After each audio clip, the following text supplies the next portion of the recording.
السلام عليكم ورحمة الله وبركاته. أهلا بيكم حبايبي في قناتي، قناة أحلى الأكلات مع سحر. أتمنى يا رب تكونوا بخير وسعادة.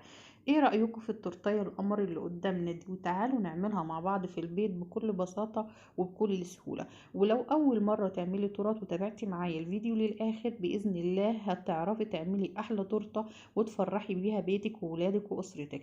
قبل ما نبدأ الفيديو بتاعنا ما ننساش نسمي ونصلي على الرسول صلى الله عليه وسلم.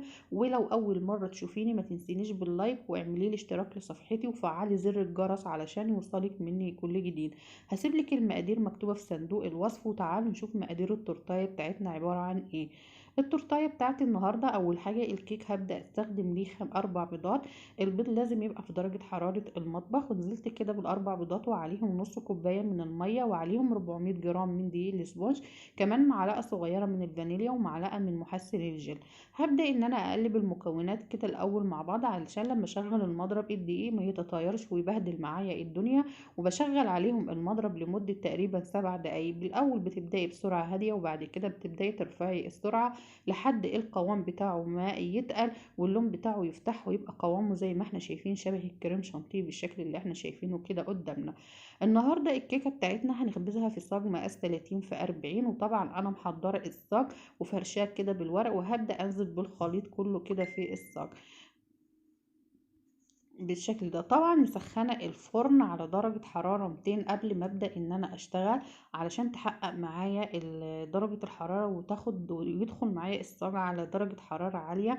ما ينفعش ان انا ادخله على درجه حراره 180، لان ده مش دي كيكه يعني خفيفه فتدخل على درجه حراره 200 لمده 12 دقيقه. ما تزوديش عليها اكتر من كده. يفضل ان انت تعمليها قبلها بليله كامله، ولو وقتك مش كافي اقل حاجة 3 او 4 ساعات، وبتسيبيها بعد ما تخرج من الفرن لحد ما تبرد تماما، وبعدين تبداي تشتغلي فيها. خرجتها وسبتها لحد ما بردت، بدأت ان انا اسلك جوانبها كده بالسكينة، وبدأت ان انا اقلبها. بتبقي مخصصة ورقة نتيجة، ممكن قاعدة تورته على حسب الموجود عندك. هبدأ دلوقتي ان انا اسلك منها الورق بالشكل اللي احنا شايفينه، بس مش هشيله، لا هسلكه وهسيبه برضو ايه موجود عليها زي ما احنا شايفين. الكيك بتاع الصاج يا جماعة ده جميل جدا وبيطلع هش وخفيف وجميل. انا شخصيا بفضله اكتر من اللي احنا بنعمله في الصواني. وممكن من الصاج نخرج كل المقاسات بتاعة التورتة. اي تورتة ممكن تعمليها من صاج. اولا بيستوي معاكي بسهولة وبيستوي معاكي بسرعة، وفي نفس الوقت نتيجته ايه جميلة جدا. بعد ما قلبت الكيك بالشكل ده دلوقتي هبدأ ان انا اقشر الطبقة اللي فوق دي. بتبقى شايلة نسبة من الزفارة وملزقة كده شوية، فما بتبقاش ايه لطيفة في التورت. فبمجرد ما بتمشي ايديكي عليها بتتشال معاكي بكل سهولة، مش بتحتاج لسكينة ولا بتحتاج لأي حاجة معاكي. بعد ما شلت كده الطبقة دلوقتي دي، جبت كرتونة وقصيتها كده على مقاس 20، وغلفتها بستريتش رول على اساس ان هي طبعا ايه هتبقى ملامسة لسطح التورتايه. وهبدأ ان انا اقص الصاج ده مقاس 30 في 40، هيخرج معايا 3 طبقات لكيكة 20 في لطبق لكيكة مقاس 20. تمام. قصيت كده اول طبقة، وادي كمان الطبقة التانية هيعمل معايا طبقتين كاملين. والطبقة التالتة هاخدها من اللي هو البواقي اللي هي بتاعة الصاج. هاخد من اللي شايفين اللي هو الفرق بين الطبقة والتانية، هاخد نص، وهنا الناحية التانية هتعمل معايا نص. برضو هبدأ ان انا احط عليها الكرتونة بالشكل ده، وهبدأ ان انا علشان اخد الدوران وتبقى مظبوطة معايا. ده اول جزء وده الجزء التاني. لو وصلت معايا لحد هنا في الفيديو ما تنسينيش باللايك، ولو ليكي اي سؤال سيبهولي في الكومنتات وانا باذن الله هرد عليكي. واعملي لي اشتراك وفعلي زر الجرس. جبت دلوقتي البورده اللي انا هشتغل عليها وثبتها بمعلقه من الكريم شانتيه. التورتايه اخدت مني كوبايه ونص من الكريم شانتيه. كل كوبايه من الكريم عليها كوبايه وربع من الميه. الميه لازم تبقى متلجه، وعليها 3 معالق من السكر الحبيبات العادي. ارجوكم يا جماعه ما تحطوش سكر بودرة، لان السكر البودرة بيبقى ايه بيدي مطة كده مش مستحبة للكريمة. تمام. بدأت ان انا سقيت الكيكة. وخليط التسقية زي ما انتم متعودين معايا بيبقى كوباية من المية عليها نص كوباية من السكر. بديهم غلوة واحدة على النار، وبعد الغليان بطفي عليهم النار وبسيبهم لحد ما يبردوا، وببدأ ان انا اسقي بيهم.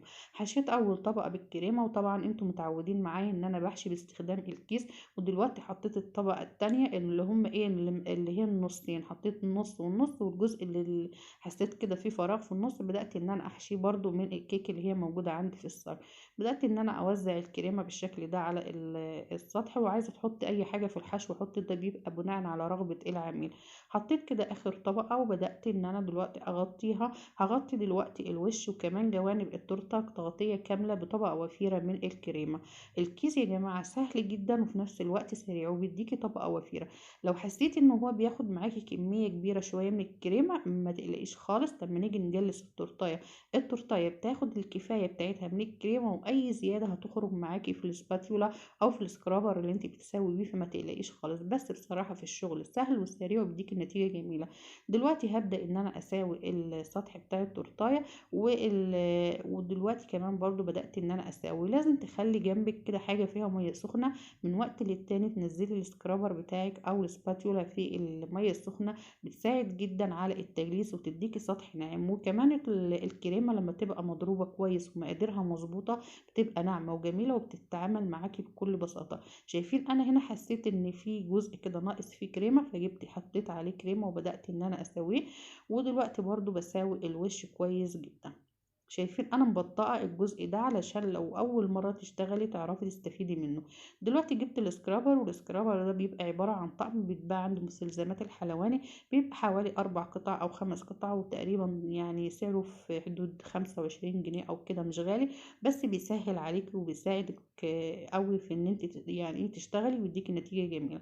بعد ما جلست التورتايه بتاعتي وسويتها كويس جدا، دلوقتي بنضف البورده علشان ادخلها التلاجة.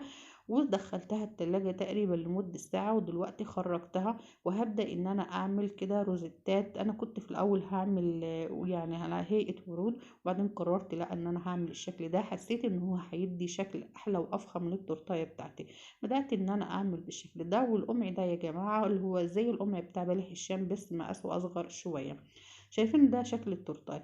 الاحمر ده بقى يا جماعه بديل للمروار، اللي هو عباره عن ايه؟ عباره عن كريم شانتيه ومسيحاه على حمام بخار. بعد ما ضربته تمام حطيت عليه نقطه من اللون الاحمر، طبعا لون جل، وبدات ان انا اسيحه على حمام بخار وحطيته في كيس من اكياس السبوع. طبعا كلكم عارفين ان انا دايما بحب استخدم اكياس السبوع في الصوصات وفي المروار وفي الحاجات دي كلها، او في الجناش، بيبقى جميل جدا. بدأت ان انا اعمل دريب كده وخطوط داير ما يدور التورتايه بتاعتي بالشكل اللي احنا شايفينه. شايفين قد ايه قمر وجميل.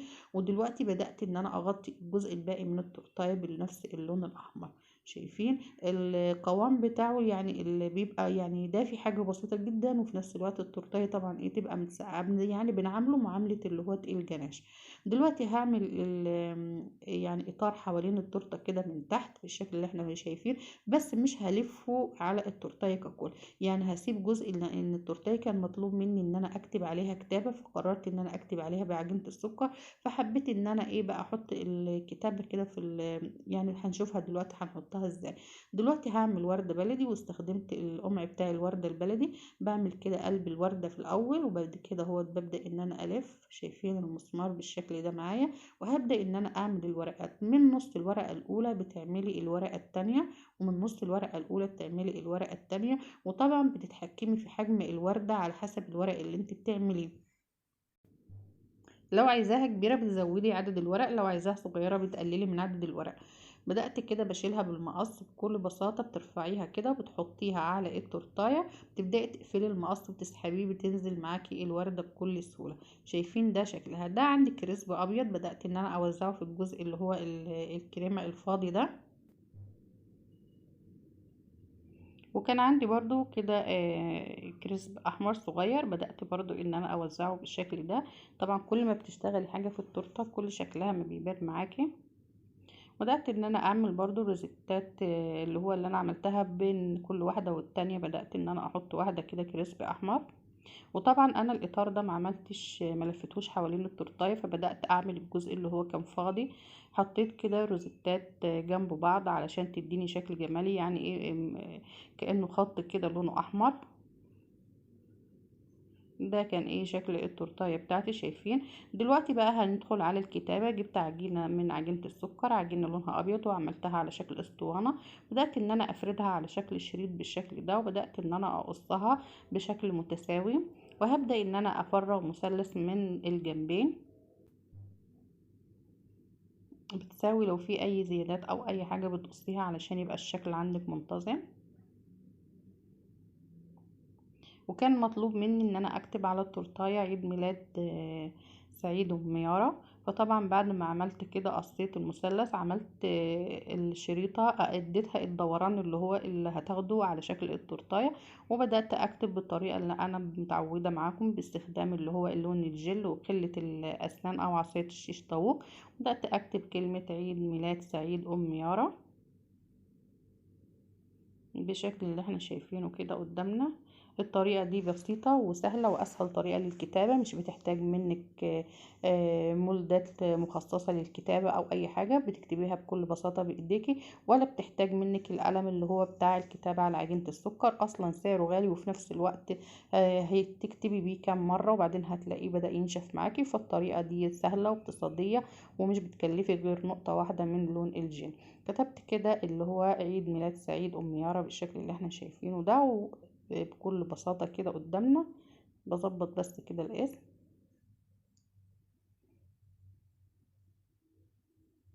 دلوقتي هبدأ ان انا اثبته على التورتاية. شايفين انا طبعا اديت له الدوران، شايفين الشكل الجميل جدا. شايفين اللي هو الكريسب الاحمر اللي انا حطيته ادى شكل جميل للتورتايه. وده كان الشكل النهائي للتورتايه بتاعتنا النهارده، ودي كانت وصفتي. اتمنى ان الفيديو بتاعي ينال اعجابكم، ولو عجبكم الفيديو ما تنسونيش باللايك والسبسكرايب وفعلوا زر الجرس علشان يوصلكم مني كل جديد. ولو ليكي اي سؤال سيبهولي في الكومنتات وانا هرد عليكي، وهسيب لكم مقادير الكيكه بتاعتي في صندوق الوصف. والى اللقاء في فيديوهات تانية ان شاء الله.